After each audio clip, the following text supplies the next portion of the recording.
Adam and Eve. This is the account of the heavens and the earth when they were created, when the Lord God made the earth and the heavens. Now, no shrub had yet appeared on the earth, and no plant had yet sprung up, for the Lord God had not set rain on the earth, and there was no one to work the ground.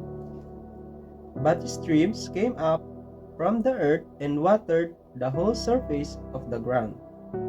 Then the Lord God formed a man from the dust of the ground and breathed into his nostrils the breath of life, and the man became a living being.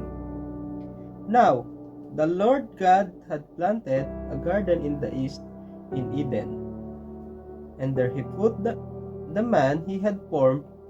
The Lord God made all kinds of trees grow out of the ground, trees that were pleasing to the eye and good for food.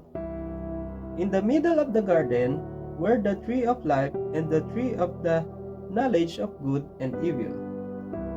A river watering the garden flowed from Eden. From there it was separated into 4 headwaters. The name of the first is the Pishon.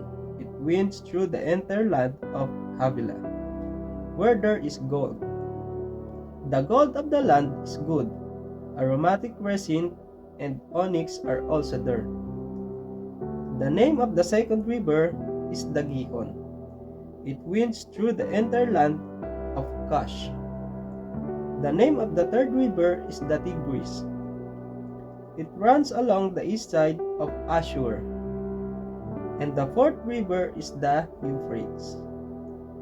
The Lord God took the man and put him in the garden of Eden to work it and take care of it. And the Lord God commanded the man, "You are free to eat from any tree in the garden, but you must not eat from the tree of the knowledge of good and evil. For when you eat from it, you will certainly die." The Lord God said, "It is not good for the man to be alone. I will make a helper suitable for him." Now the Lord God had formed out of the ground all the wild animals and all the birds in the sky. He brought them to the man to see what he would name them.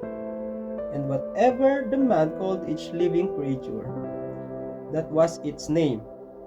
So the man gave names to all the livestock, the birds in the sky, and all the wild animals. But for Adam, no suitable helper was found. So the Lord God caused the man to fall into a deep sleep. And while he was sleeping, he took one of the man's ribs and then closed up the place with flesh. Then the Lord God made a woman from the rib he had taken out of the man, and he brought her to the man.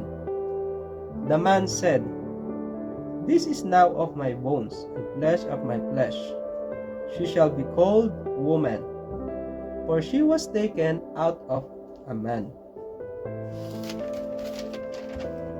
That is why a man leaves his father and mother and is united to his wife, and they become one flesh.